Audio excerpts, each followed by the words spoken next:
Hi everybody, this is the second video in Module 4. This is on resources and competition. We are talking about ecosystems, and today we're going to be talking about what happens inside of ecosystems when organisms compete for resources. So there's a lot going on here. I think you're going to like this one. This is one of my more favorite things to teach. Here, look at this scene. We have a spot. This is in Africa, obviously, because of the giraffes and the zebras. But can you see competition? Can you see, first of all, can you see resources? Okay. Now, resources depend on perspective. If you're a giraffe, the resources that you see are things like the water, which there is apparently not much of, the food in the forms of the plants. How about what other kind of resources might there be for a giraffe? How about space? Just space to get around. Hugely important. How about this is maybe a male and a female giraffe? So how about reproductive partners? That's a huge resource that is competed for all the time. Um, so if you are the giraffe, you see resources one way in competition for those resources. Believe it or not, they're competing with the zebras, although not that much for the water. They're competing with the zebras kind of for the grass. Okay. Um, but they may be competing with other giraffes for the mates.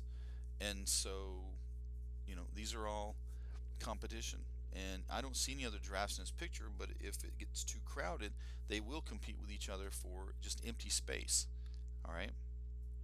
Every ecosystem has a limited amount of resources, and that amount changes depending on things like rainfall. Right? Rainfall has a huge effect on the amount of resources available.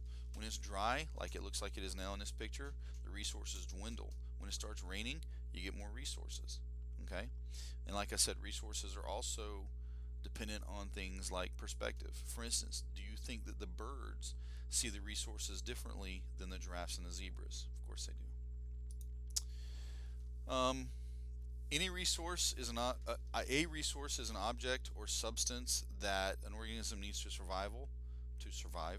These things, whatever they are, they obviously need grass, they need oxygen, they need land, they're going to need water, they're going to need space to live and mates to reproduce with. These are all resources. But what about the grass? What does the grass need? See, you didn't think about that, right? But the grass is an organism, and it requires objects or substances. The grass needs a place to grow, so it needs grass fights for competes for space constantly, right? So it has to have a place to put its roots down, and it fights with everybody around it. It's like being on a crowded subway. It's like, give me some room here, right? Um, it also competes for things like the water in the ground. The grass plant right next to it is trying to get water as quickly as it is, and so it's competing there, and nutrients in the ground. In addition to that, it's competing for sunlight, and so sorry about that. The wife called. Okay, so the grass also competes for sunlight, and that is its main food source, and so it does not want to be in the shade. And in a hammock like with trees, you see some very interesting things happen as the trees grow. Instead of growing straight up, they curve to try to get out to the sunlight better because they're trying to get their share of the sunlight. Um, Competition for resources is constantly happening. And here we are in the middle of a forest. Now the trees are generally fairly straight, but these trees are growing tall because the taller trees get more sunlight. So the taller you grow, the better. And sometimes you have to curve a little bit to try to get more sunlight or to get to a better spot for sunlight. That's why in the incredibly dense areas, like in the South American jungles and the African jungles, you can be walking along the forest floor, and they call it dark Africa or dark South America because you're walking along the forest floor, and these trees are so good at collecting sunlight that very little of it hits the forest floor, and it's dark up inside of these forests because they're just so much leaves and collecting so much sunlight. Um, we have a couple of kinds of competition. When individuals of the same species compete for these resources, it's called intra-specific. INTRA means within. So intraspecific means within the species. That's two members of the same species competing for the resources. When male rams, which are like goats, fight for each other, that's intraspecific. Interspecific means between. So whenever you're between species, so when competition occurs between zebras and gazelles for grass in the same region, um, then you're getting competition between two species. That's called interspecific. Um, the competition, by the way, has a huge role in how species evolve, and in fact, species will generally evolve based on competition for resources. That's just kind of basic evolution. You can watch this video if you want. I couldn't get the sound to work. It's only 4 minutes long. There may be some cool stuff to see in it. But I've given you other videos here on the calendar that will help you to understand some things.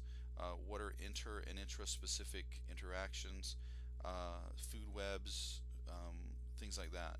So, yep, we're not going there. Okay, yep, where are we? So, the next thing we're going to talk about is trophic pyramids and food webs. You guys know what food webs are. I know you know what food webs are, but I want to be clear about some things. Food webs are all of the food chains in an ecosystem working together. If I asked you to take a look at this food web and create a food chain, could you do it? Sure. Blue-green algae to native water fleas to what? Yellow perch to a northern pike. There's a food chain. Food webs are all the possible food chains stuck together in one big thing. And this is an aquatic food web, and it shows you the different levels of consumption. And what's important here is you understand these levels of consumption, and it always, always, always starts with these little green guys right here, and they're made green because guess what? They are photosynthetic. Energy goes in here and it flows through this ecosystem and it comes out at every level. Energy is only going in at this level right here. We call this the producer level, but it's coming out of the producer level, this level, this level, this level, this level. And so it's interesting to note how this works. Okay, the higher levels are not necessary, and so if you can create a food web with just plants and decomposers, but that's rare. That's a rare thing these days because there are a lot of animals that will come along and consume on the plants, and then other animals that will consume those animals, and other animals that will consume those, and you get this whole food web. Um, but it all starts with the plants, and so we're going to be studying that and some things having to do with that quite a bit. For one thing, there is a lot of inefficiency. Okay, a lot of the energy is lost is heat. If you think of all the energy that goes into this first level, we call this the primary producers, or we just call this the producers level. That's where all the energy goes in. They collect sunlight, and they don't get much of the sunlight. A lot of the sunlight is missed for various reasons of what's happening in life. But of the sunlight they collect, okay, most of it leaves later on. It leaves this level in the form of heat as they go through their metabolic processes. Okay, only about 10% can actually go into something that eats the plant. So if you've got an herbivore, that first level that is consuming the plants, of all the sunlight energy that they collect, only about 10% of it goes on. The rest of it is lost to heat. 90% of the energy is lost to heat. That's the metabolic process keeping these things alive. So it's a very inefficient process to eat from the level below you, but that's what everything has to do, right? Now these herbivores eat from here, and that's where they get all of their energy from. Every bit of energy this herbivore gets will come from consuming out of this primary level. Okay, but it's so inefficient that only 10% of the energy available here will actually go on to the next level, and it works that way all the way up. Here you got a what we call a first level carnivore. Okay, these are the first level producers or consumers. These are the second level consumers, third level, and these numbers, they tend to get a little difficult to follow because here it's calling it a first level carnivore, but here we would just call it a second level consumer. So just try to follow along with me on this. But the second level consumer eats from the first level consumer, right? And again, of all the energy that this thing has managed to gather from here, most of it leaves in the form of heat because of the fact that it lives its life. It's metabolic processes as the day goes by. Something's eventually going to eat me. Okay, but that's going to be after hopefully over 100 years of my life. And imagine how much energy I've pulled in and used and put out in the form of heat. So In fact, way less than not 10% of the energy that I've used is going to be left over for something to eat for me later, right? So every time you move up a level, you lose energy, and so that's why um, if you look in an ecosystem, you may see lots of plants, but you only see one of these top carnivores, like in this case, like a dolphin. And dolphins have to have a huge amount of land, or a huge amount in this case of ocean, just to keep them alive, because they don't eat from here. They eat something, they ate something, they ate something, they ate something, and they eat from here. And the amount of energy that it takes to that this level to keep this guy alive is huge. By the way, something else. This is energy over here on the left, but on the right is matter, right? All of the matter that's here, that's tied up, that's pulled out of the air or out of the ground or wherever the matter comes from, has to be replaced, and everything goes to the decomposers. And then from that decomposers, everything goes back to the primary producer level. Okay? So everything over here, this is the cycle. These are the nutrient cycles we just talked about in the last video. This is the energy. Flows in, is used, and it flows back out, and it just goes out into space. So one thing I want to point out here is that energy flows in, goes through, and goes back out, and it's gone forever. Whereas matter cycles. It has to. Matter has to cycle through here. All the water, all the carbon, all the nitrogen, all the phosphorus, all the sodium, everything has to cycle through here. It's used, and then the decomposers release it, and it goes back into the soil, and it's used again. All right? And it's a very inefficient system. This is the reason for the pyramid. We're going to start talking about the producer levels. The producers, of course, are all the photosynthetic organisms on Earth. When we think producers, we tend to think of trees, but there's a lot more algae floating in the ocean than there are trees on the Earth, and so the real producers on the Earth are the algae and the other kind of photosynthetic organisms living on the surface of the ocean. They come up with about 60% of the producers, but the plants and the trees on the surface of the Earth are producers as well. We live in a very lush environment here in Florida where we have lots of plants and trees, and they are spending the entire day. They're out there right now because the sun's up. They're out there right now absorbing sunlight, and through the process of photosynthesis, pulling carbon out of the air, pulling water out of the ground, and converting that into sugar and releasing oxygen back into the air. That's happening constantly right now. And that sugar is then used to do all kinds of things, including building the structure. When you look at this tree, I bet this tree weighs 4 or 5 tons. Most of that mass did not come out of the ground.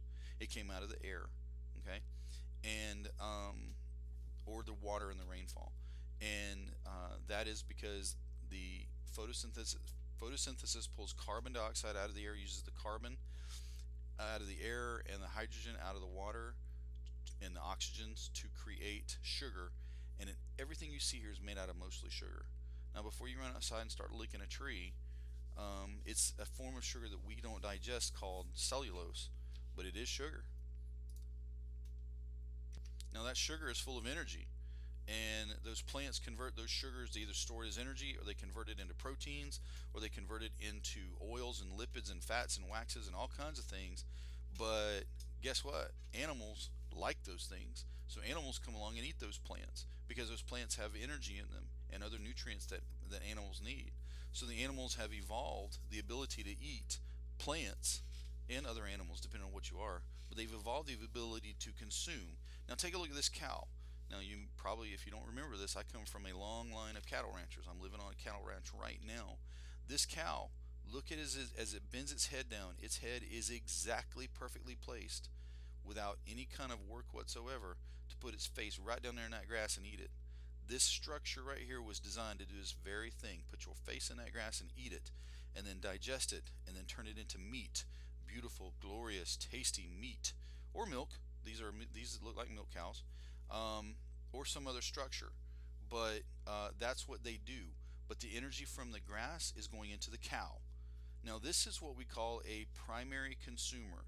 It is eating from the producers. Primary consumers are the herbivores. They eat from the producer level, right?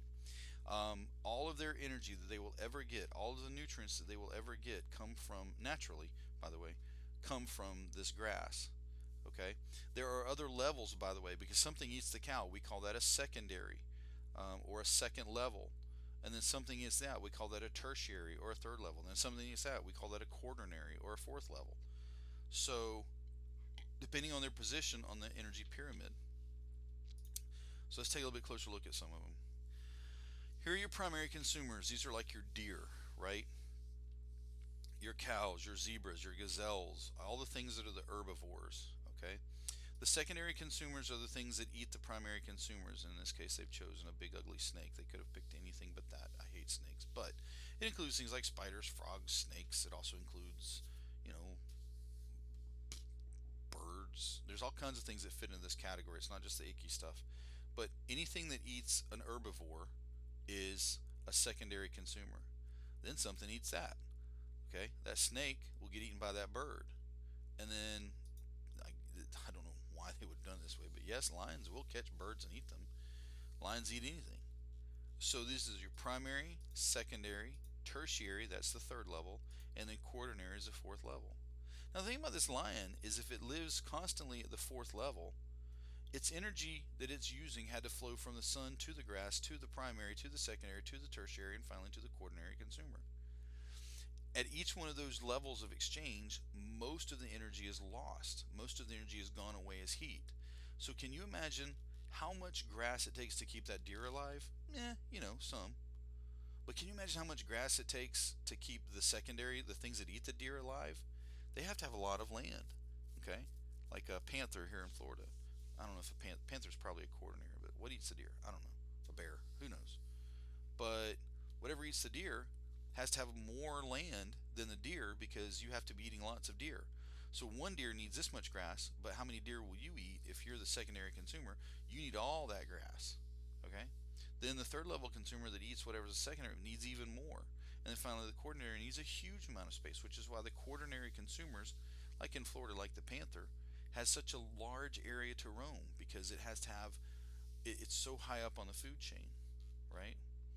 And these different levels of consumers all have their own energy needs, right? And they fit differently on the food pyramid. And then, of course, on the side of the food pyramid, because everything gets eaten eventually, are the decomposers. The decomposers are the workhorses of an ecosystem. They are constantly eating things and returning those nutrients back to the ground. This is a dead log, and this is, I don't know what kind of looks like I don't know, a shaving foam mushroom. I don't know what it's called, but it's actively chewing away at the the cellulose of this tree. Cellulose is a very very tough molecule, but it's made out of sugar, and this thing is slowly dissolving that cellulose and then eating it, and then when it dies, it'll fall to the ground and make soil, and more will come here, and eventually that and other kinds of decomposers will get this thing to rot, and that rotting plant matter turns back into soil for the next generation.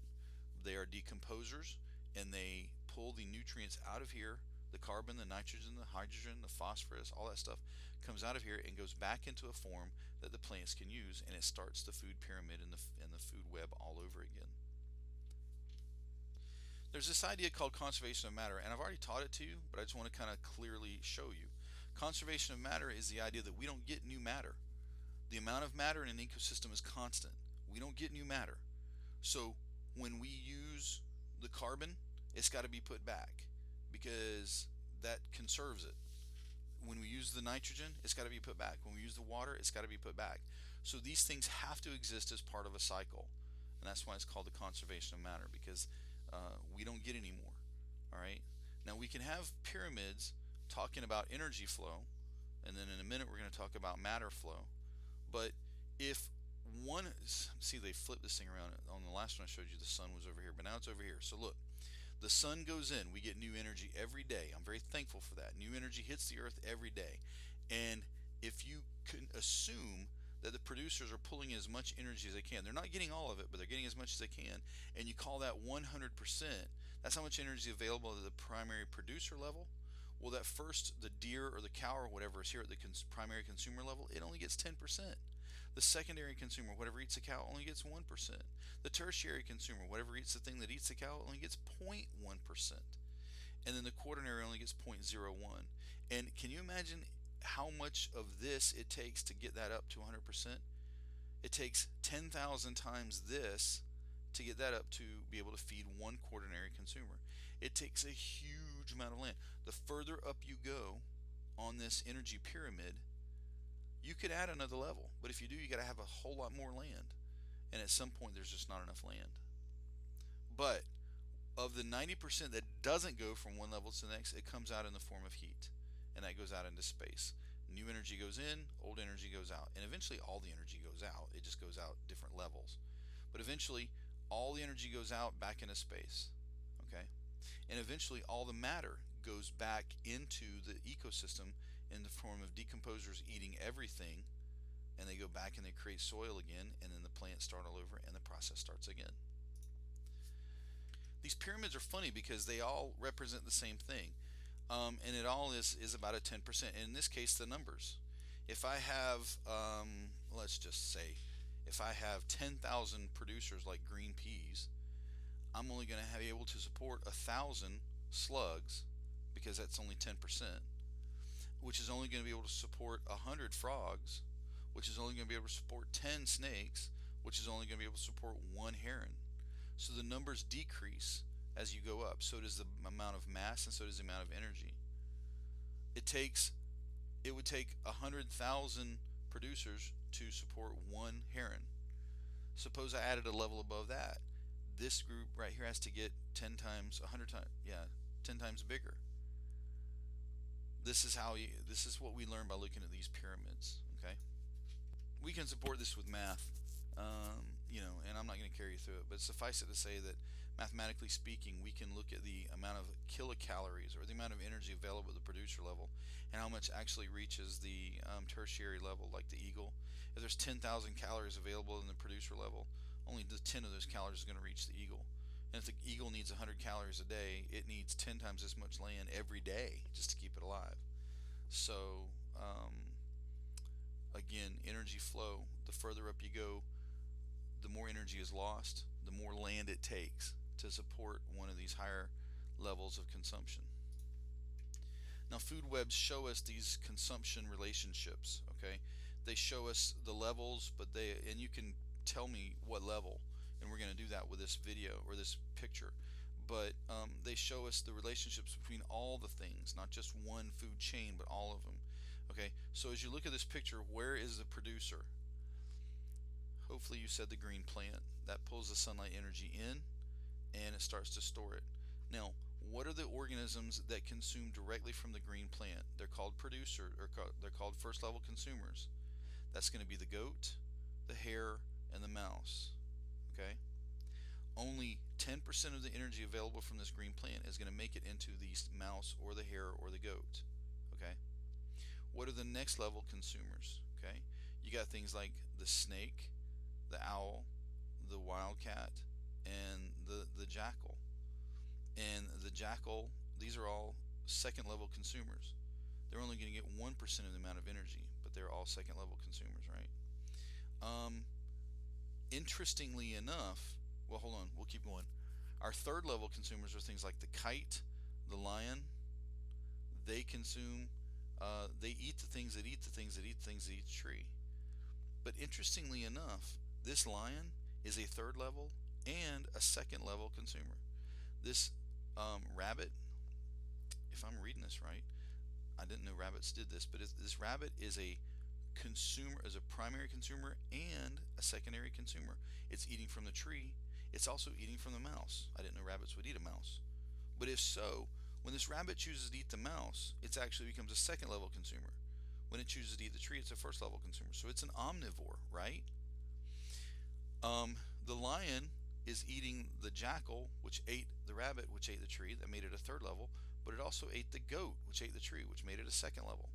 So sometimes things can move up and down levels depending, and sometimes things can be herbivores and carnivores and omnivores.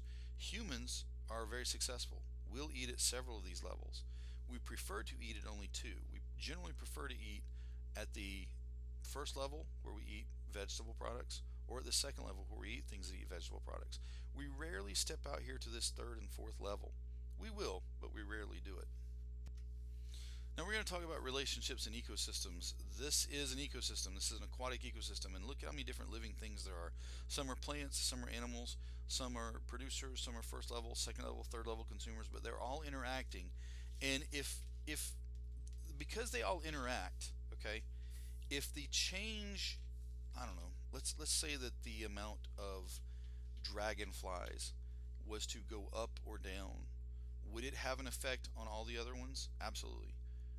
Either more dragonflies would have an effect or less dragonflies would have an effect. That's why there are all these relationships in ecosystems, and we're going to talk about, um, you know, usually just a relationship between two organisms, but keep in mind that they all have a huge relationship. One of the favorite ones to talk about is predator prey. The hare and the lynx, that's like a rabbit and a bobcat, right? The rabbit population and the bobcat population are very well linked. Over time, and this is time across the bottom in years, and here's the population. Notice that if the rabbit population goes up, what happens very shortly after that? The bobcat population goes up.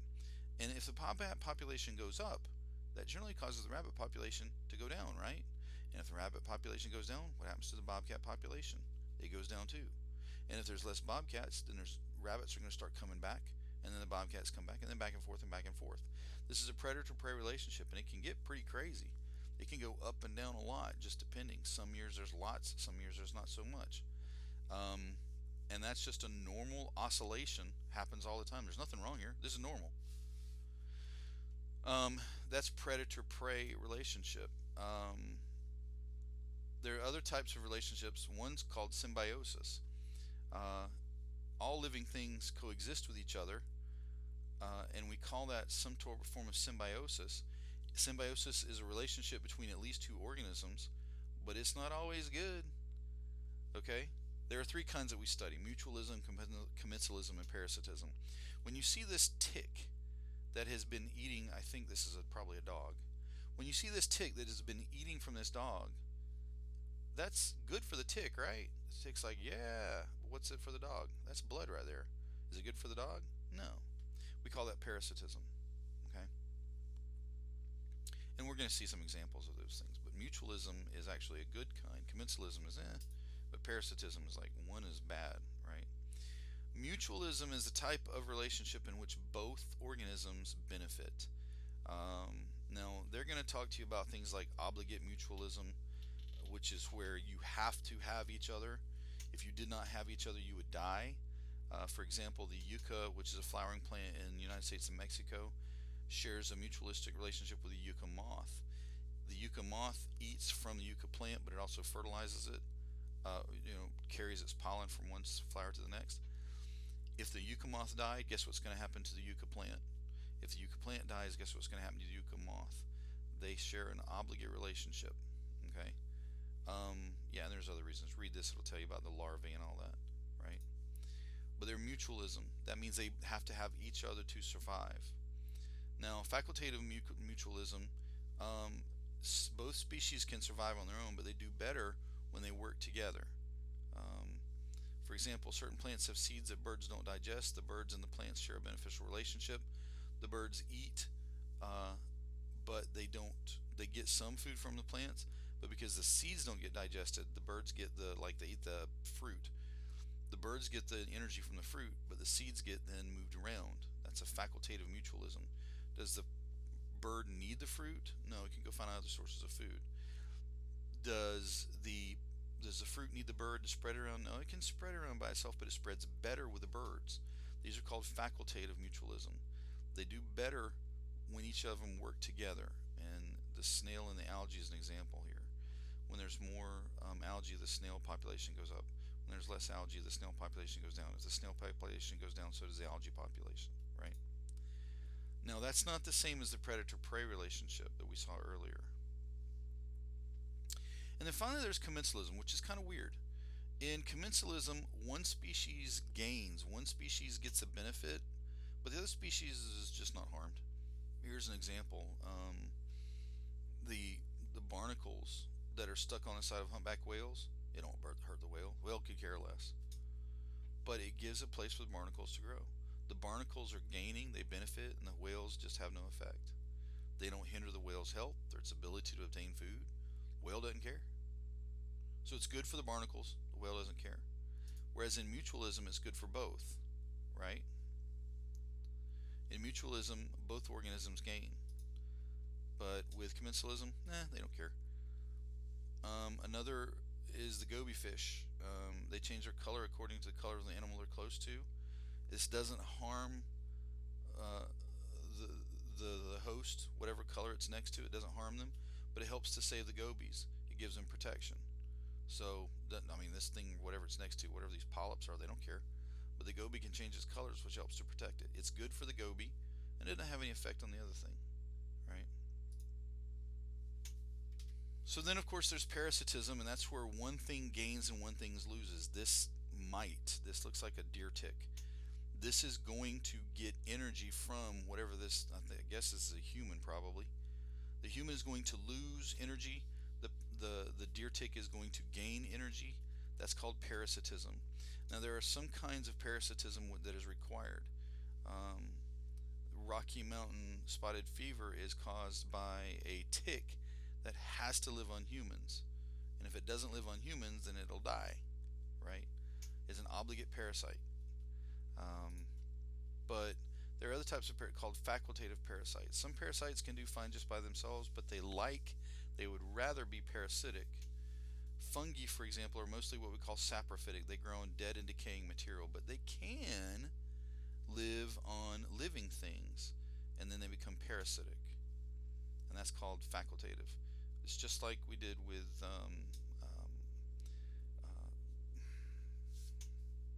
it's just like we did with mutualism. We had the obligate mutualism and the facultative mutualism. We have the obligate parasitism and the facultative parasitism. The obligate parasitism is obligated to be a parasite. It will be a parasite. It must be a parasite. It doesn't have a choice. But the facultative parasite can be a parasite, or it can live some other way. So something to think about. All right, I think that kind of wraps it up. So that is the end of the second module of Module 4. This is called Relationships and Ecosystems and Tutorial. Don't forget, I've given you quite a few videos to help you out here, and you need to wrap this thing up, and so go get to work. Thank you very much.